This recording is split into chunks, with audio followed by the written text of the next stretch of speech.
Hello everyone, and this is BioPhoenix here, and today we're going to be doing the annual Games I Beat in the Year. So this will be the last video that I'm working on in the year 2021, and it'll be the first one to be uploaded in 2022. So yeah, the same rules here as applied from all the other 2 years that I've been doing this, where I talk about all the games that I finished on my own time, where I'll give you an off-the-cuff mini review about every game that I finished in the year. And of course, I'm not going to be talking about all the games that I reviewed that I happened to finish, because, I already did videos on those. I'm not going to repeat all that again. And one interesting thing about this year versus the other 2 years that I've been doing this is that this might actually be the shortest list out of the ones I've done so far. Mainly because I've just been so busy with other shit going on in my life, like moving into a new place, and then also I've been working on an abridged parody series based after Trails of Cold Steel, which is a lot of fun to work on, but also takes a lot of freaking time because there's just so much heavy editing involved in that. But I do plan on doing more of those into 2022, so yeah, that might mean that even next year's list might be kinda smaller too. But with all that aside, let's just get right to the point and talk about the games. So the very first game that I finished in 2021 happened to be Disaster Report 4 on the PS4.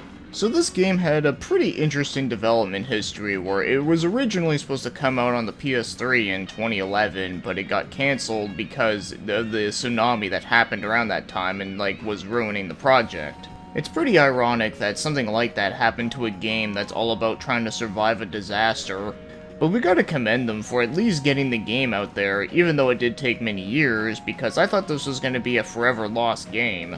So yeah, after playing it, always being curious about it, I found the game was very interestingly enjoyable, but also very mixed at the same time. So you create a character, and you can customize them and find different outfits along the way, and you gotta help people in their problems while trying to survive a disaster. And there's actually quite a few moments in this game in the story that are both pretty cool and interesting, and also kinda depressing and makes you feel. And after knowing about the type of game that this is, yes, it's not a game where you're just wandering around killing everything in sight. Instead, it's just one of those games you just gotta survive, you gotta do some puzzles to get through certain ways, and of course there's even some little make your own decisions in the game as well, because there's multiple endings in the game. So the reason why I'm mixed on this game is because there's some parts in this game that I liked, and then there are some parts that I didn't like. So the parts that I liked was really just the beginning part. I also liked the part with the creepy, weird, cult leader type of deal. In fact, I actually loved, taking the dude's money because he had, a shit ton in his bank, and then you just ditch him. I thought that was hilarious. And the ending twist was pretty cool as well. But as for the parts that I didn't like, well, it really had to do with the part where you gotta carry an old lady on your back because, you walk, super freaking slow, and there's no way to speed up the process. And there's also this one part where you get involved in some sort of drama between different restaurants or something, and there's this whole mystery thing you gotta do. And while it does sound kinda interesting, the thing I hated about it was that there's a lot of back and forth, and the game felt like it was just dragging on at that point. So yeah, that's why I'm kinda mixed on this game, is that there's some interesting aspects about it that I liked, and then there are some things about it that just really dragged on more than they should have. And that's a part of the reason why I don't think I would replay this game anytime soon.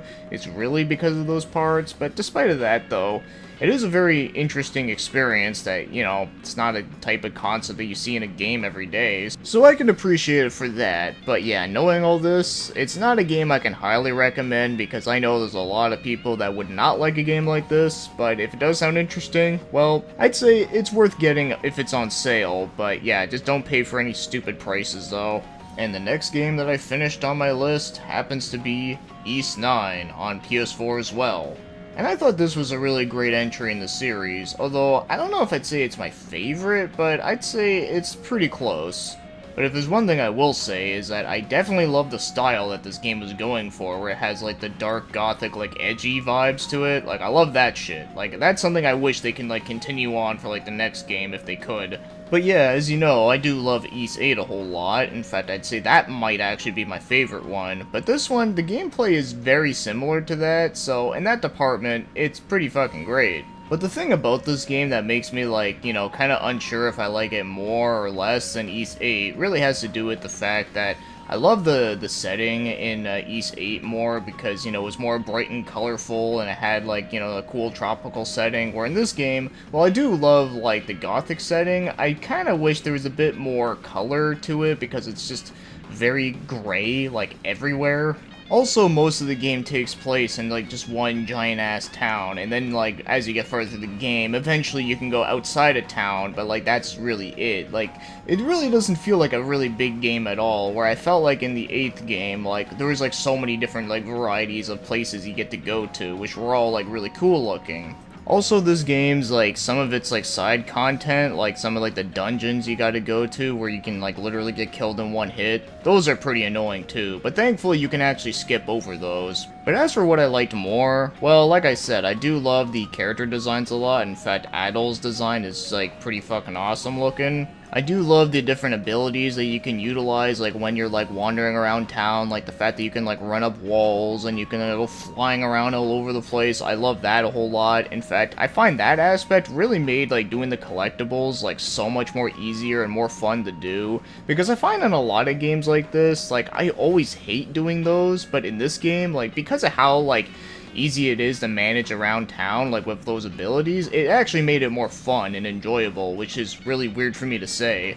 But regardless of whether I like it better or worse than East 8, it's still a great game as its own, and I still think it is worth playing if you are a fan of the series. For that, it still has a really fun and frantic action RPG goodness. It has like the amazing like metal music, which I love a whole lot. And the story and characters were really solid, and I have no real complaints about it, so yeah. It's still a very enjoyable game, and I really hope the series can continue.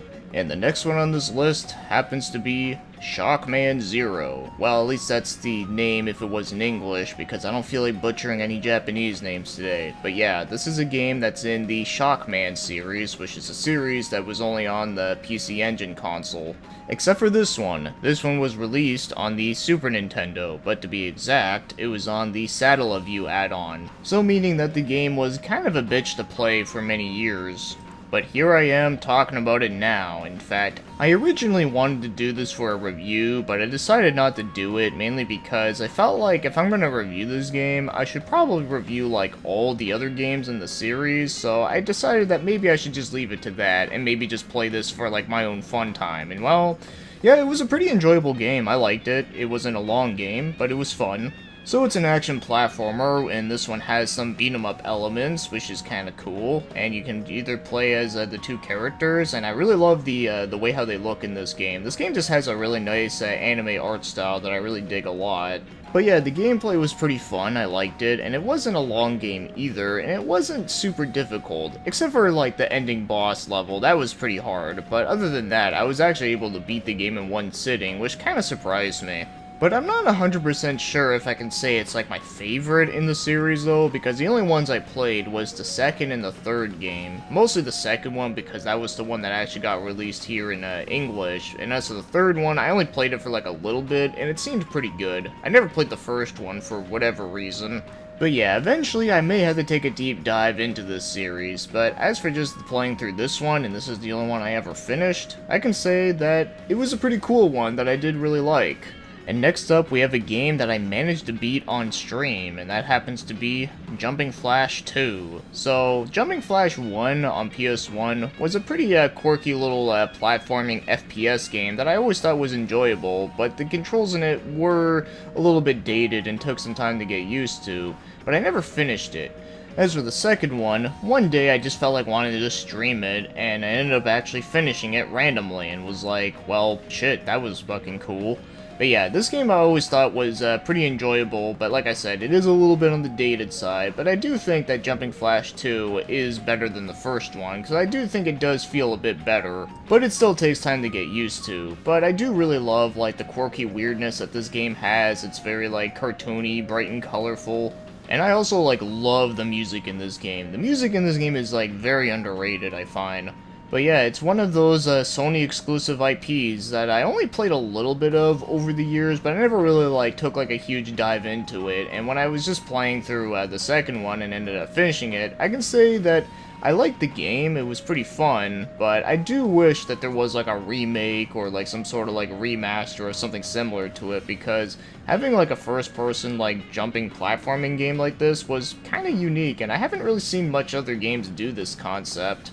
And I think it would work a lot better in this day and age, given that like FPS controls are so like set in mind now. Also, we just need more FPSs that just need to have like a quirky art style like this, because that's another thing that you just rarely see these days. And next up, we got another PS1 game, and this happens to be Tail Concerto. Yeah, this weird little furry game was surprisingly really good, and it was one that I've always known about, and I did play like a little bit of it years ago, but I didn't like, put much time into it, and it wasn't until recently that I was like, you know what, I kind of want to just play through this game just to see what like it's all about. So yes, the game is published by Atlas, but it was actually developed by CyberConnect, the same people that did like the .hack series and all that. And I found the game to be pretty fun, and had some pretty cool ideas. So, I mean, the whole concept is all about, like, you playing as this dog named Waffle. Yeah, I don't know. But apparently he's a cop, and he also has like a mech that shoots bubbles, and there is a group of cats that are a bunch of thieves that are trying to steal a bunch of gems that like apparently do some like weird shit with like surrounding like the world. Yeah, it's very weird. But you know what though? One thing I will give the game credit though is that not only is it like kind of creative and different, but also I really like the world building in this game. Like I just thought it was really cool, like the fact that it's like a bunch of floating islands with like a bunch of like anamorphic creatures on it. I don't know, I just thought it was just kind of interesting. Although it does make me wish that there was like a sequel to the game and we could have gotten like more like stuff out of it, but unfortunately that didn't happen because I have a feeling this game probably didn't sell very well, and is also the reason why this game is also like stupidly expensive. But thankfully for me, I played it for free, and I can say that it was an enjoyable game. It wasn't a long game, and it did have some pretty cool like levels in the game that I did like. But I do remember like the flying around gadget that you get later on in the game did feel a little bit weird to control, but despite of that though, I still found the game to be quite fun, and it still remains to be a very unique game on the PS1 that has never been like replicated again. Well, actually, there is a game on the DS that I think was made by, like, the same creator. It had a very similar look to this game, but I think it was a very different type of game, though, that did get released, but unfortunately I can't remember the name. But other than that, I really can't think of another one where you get to, like, control a giant mech as, like, a police officer dog, like, that shoots bubbles. Alright, so the next game I played and beat happened to be on the Game Boy Advance, a handheld that I have played a few times, but I haven't played it like nearly as much as like probably a lot of other people have, because there's a lot of like, like big games like on that system that I just never played much of. And one of them that I happened to beat was Zelda the Minish Cap. So the reason why I wanted to play Zelda Minish Cap was mainly because I was kind of in the mood for a Zelda game, but I didn't want to feel like playing like, like one of the ones I've already beaten already. I kind of wanted to play something different and newer that I just never experienced before.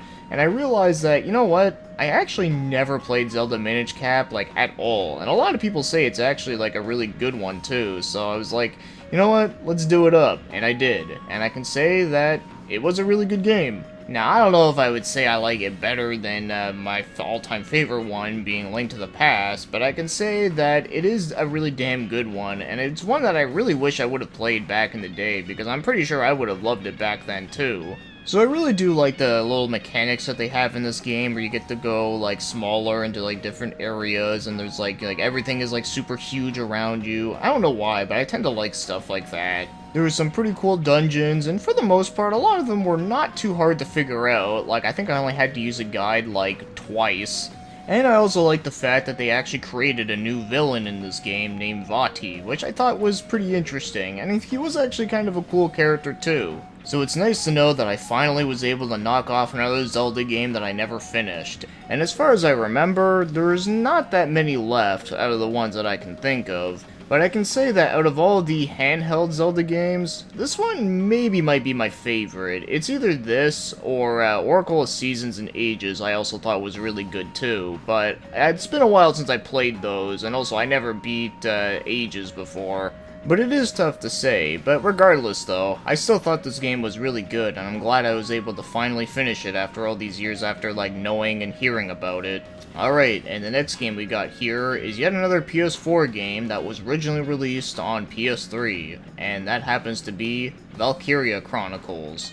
So this was a game that I've always really enjoyed, but like, I really sucked at this game. Like, for the longest time, I always got stuck at that fucking tank mission at like, I think it was like chapter 4 or 5 or something. No, I think it was 5. I forget. Either way, it's that like giant tank that you gotta fight at like near the beginning of the game. And I always thought it was like way too ridiculously hard for like the starting point. But eventually, after some trial and error, I eventually did it, and it felt really fucking good. But even after adjusting to the way how this game goes and getting better with strategies and whatnot, this game was still pretty hard later on though, but yeah, this game was still like a hell of a good time that was very satisfying. And the story was really awesome too, with its characters and some of like the sad moments that happened throughout it, which I'm obviously not going to spoil here, even though I know this game is like considered old now, but you know, like I always say, it is a game that like not like a lot of people played when it originally came out, since it was an early PS3 game that was so early that it didn't even have trophies. It's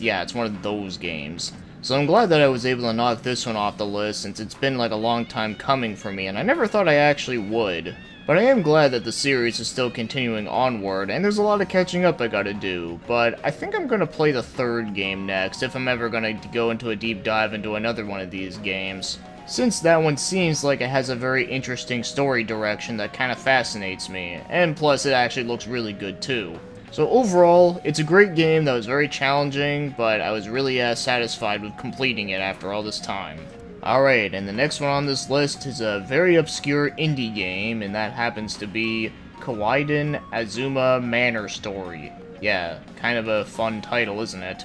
So this was a game that I played on Steam on PC, but it is released on the Switch and PS4. In fact, how I first seen the game was actually on PS4's PSN, but the game was like really expensive. Like it was like $35 or some shit, and it like rarely ever went on sale. And since PS4 does not have a wishlist button, and this is one of those games that's like has like a weird name that's hard to remember, it was always hard to keep track of it whenever it would be on sale. So eventually I realized that it was on Steam, and I wishlisted it, and eventually when it was on sale, I grabbed it, and then I realized that this game was, well, it was okay. So knowing that, I can say that it's not worth $35. But anyways, as for the game itself, well, it is like a survival horror game with some point-and-click elements to it, and it looks like a PS2 game, which actually looks really cool. In fact, it actually boasts about the PS2 looking graphics in the description. So it wasn't like they made the game on a budget because that was the best they can do. No, they made it look like this on purpose, and I think games that do that like are kind of fascinating to me. So yeah, this game has a really cool setting that I really liked, and I always thought it was intriguing, but unfortunately the game was just kinda alright, and the reason why I'd say that is because the game's combat is pretty jank. Like, I find that the hit detection in this game is very hit and miss, so it's very inconsistent, which can be very frustrating. And there's also a lot of sections in the game where they throw like a shit ton of enemies at you, and sometimes it's hard to hit them all the time because, like I said, the hit detection is not perfect. And while the concepts of the story are kind of interesting, I did find that the story itself was a little on the forgettable side. I'm not gonna lie, like, I beat this game in July, and it's all the way now in, like, the ending of December, and I kind of forgot most of the story in this game. So I know it seems like I'm kind of, like, shitting on this one a bit, but like I said, it's not all bad. Like, I do feel that, like, some of, like, the set pieces you get to go to are really cool looking. I did find that some of the bosses are actually, like, not bad. Yeah, even though you do get, like, some like weird hit detection, I found that most of the bosses were pretty fair for the most part. The only bullshit one was the final one, which I guess makes sense to be bullshit, but at the same time though, like that one I thought was pretty annoying, but all the other ones though I thought were at least pretty fair and were not like super tedious to get through, unlike certain other shitty survival horrors that I played. Also, the game's music was really cool too. In fact, I really loved the boss themes in the game. I thought that one was really awesome. But I find all the songs in the game were all like really cool as well. Like it definitely sounded very PS2 era. So yeah, unfortunately, as much as I wanted to really like this game, it's really not that great, and it's kind of hard to recommend. And like I said, because this game like rarely goes on sale if you're like looking at this on like the PS4 or even the Switch, yeah, it's a hard sell. Hell, even at $20, I think it's a little bit too much for the game too, and that's coming from someone that actually really wanted to like it, so yeah. Unfortunately, it is one of those games that I just happened to beat in playthrough of 2021 that I just really wanted to like, but I couldn't. And next on my list is another PC indie game, and that happens to be Kaze and the Wild Masks. So this is a 2D platformer that plays very similar to Donkey Kong Country, and as you know me, that's like one of my all-time favorite games, so anytime I hear about like a platformer that kind of takes elements of that, I'm gonna get pretty interested into it. And also helps that this game has a really awesome 2D art style to it that I really love a whole lot, and I can say that the game was really damn good. I actually really liked it a lot. I thought it was like really fun, the game controlled really well, had some really great graphics. Unfortunately, the music I thought was a little okay and not memorable, but despite that though, I thought the game was overall like a hell of a great time. But I do wish that the game had more levels, because it isn't like a long game, it's pretty short, but I do wish it had more levels. But even with the levels that it did have though, it was a great time, and I would definitely recommend the game in case this looks interesting to you, because it is actually a pretty cheap game as well. Unlike the other one, this one's actually pretty cheap for base price, even if you wanted a physical. So yeah, this game was a pretty awesome surprise, if I say so myself. And next up, we got ourselves another PC game, and that happens to be Bug Fables. Now, this is a game right here that I'm kind of surprised is even a thing, because don't you think it looks familiar at all? Yeah, it looks exactly like Paper Mario. Like, yeah, it looks so similar to it that you would have thought like Nintendo would have sued these guys, but no, they didn't. I guess it would have been okay. But either way though, this game's actually really fucking great, and it's exactly what I would have wanted for like a new like Paper Mario style game, since Nintendo has been doing a really terrible job at trying to revitalize that series, but that's another discussion for another day. But yeah, as for this game though, yeah, it plays just like Paper Mario, but instead you're using like a bunch of bugs, and it has a pretty cute and fun, lighthearted story to it that I thought was kinda nice. So if you love the old school Paper Mario games, you'll definitely love this game for that. It has like some of the same mechanics, like the whole like way how they did the battle system, like it's pretty fun. I love the graphics in the game are really cute and charming. The music is really great. In fact, there's some like really great tracks in this game. I was surprised like how good they really were.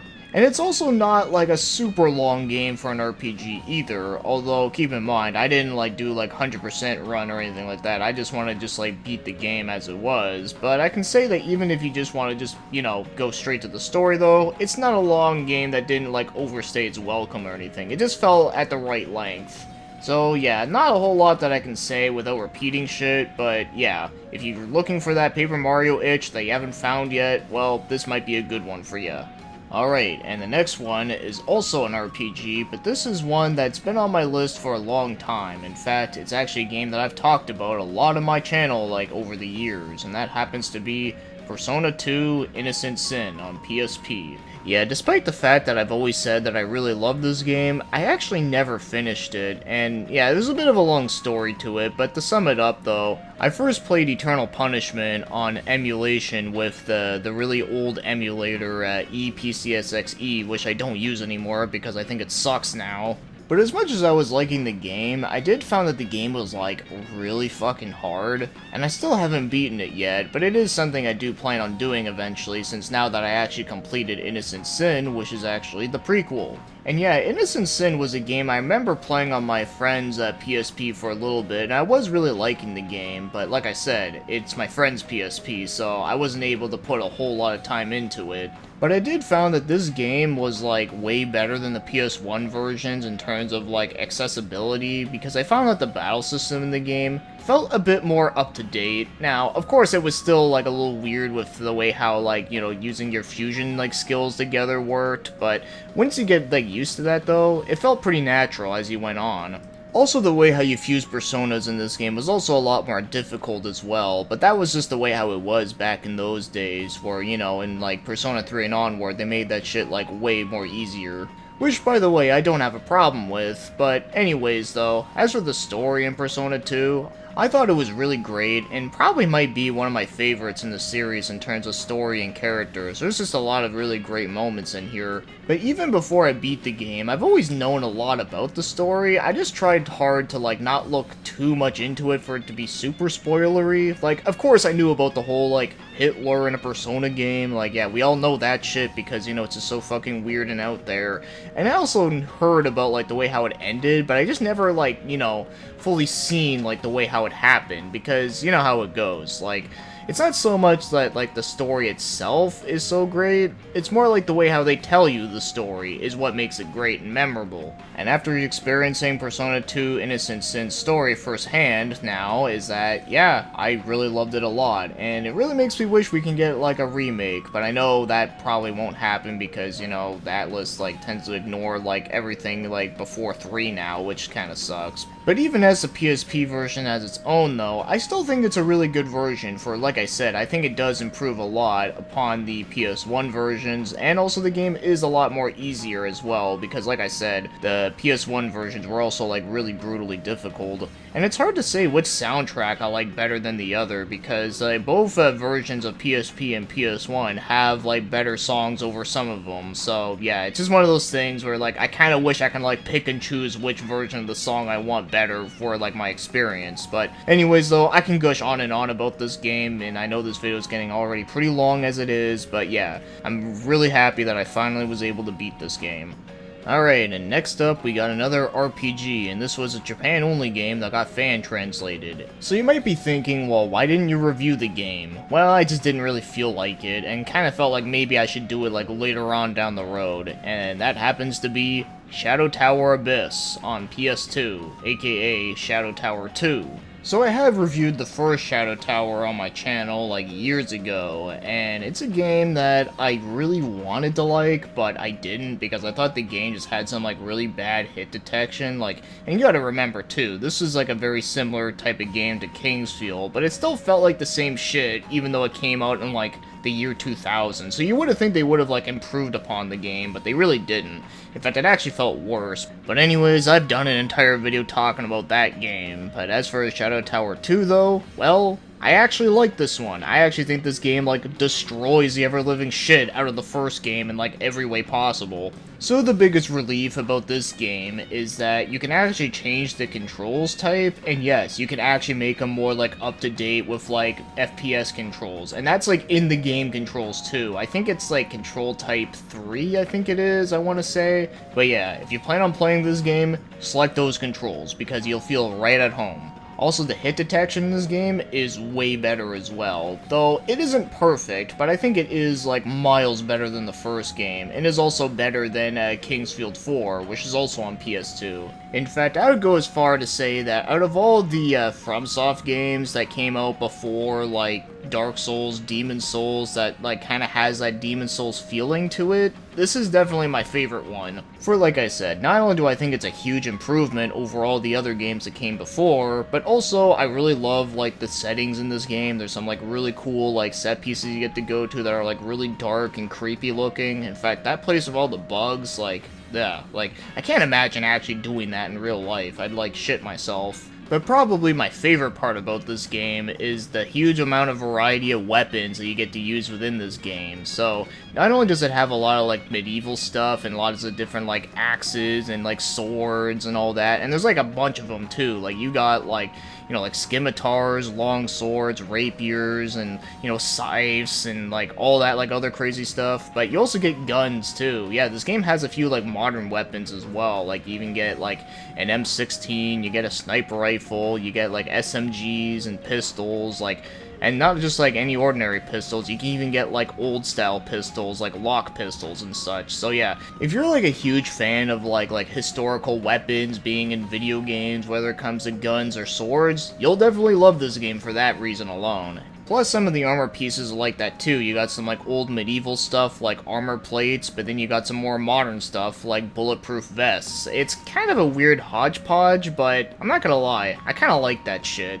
And plus, using all these different weapons and such was actually a lot of fun to play around with. Yeah, it kind of sucks that, like, you know, the weapons do break, but thankfully there are ways that you can repair the weapons, and of course, there's like so many weapons that you can use in this game that, like, you'll pretty much never run out. And you do get a bank to store stuff in, which is very nice. So yeah, it was a game that kind of blew my expectations. I thought it was going to be like, oh, it's probably just going to play like the same thing as like Kingsfield 4, so you know, like it's going to be like decent and alright, but it's still going to feel really dated, but no, I was completely wrong. This game's actually really good. And you know what, maybe I should review it sometime, but I think before I do, I definitely would like to replay it again on a stream and then maybe try to do like a different type of like play style setup that was different than what I did the first time. But yeah, anyways, I don't want to go on too long now, but yeah, surprisingly, really good game. And next up we got happens to be an SNES game called SOS, or also known as Septentrion. So this is an SNES game that always fascinated me for the concept alone. It's basically like a kind of sort of adventure game meets like a survival horror-ish kind of deal, where it's all about your character who's trying to survive like a Titanic situation with the boat flipping over, and you just gotta save as much people as possible. And yes, this is a game that I used a guide for to get the good ending, because it is kind of difficult, because you gotta save like a certain amount of people at the right time, because yes, this game does have a time limit, and yes, normally I hate those, but the thing with this game is that you actually have to beat the game in less than like 2 hours, so the game's actually like really short, and I feel like the only way you could die from like the time limit going up is if you like literally sat there and did nothing.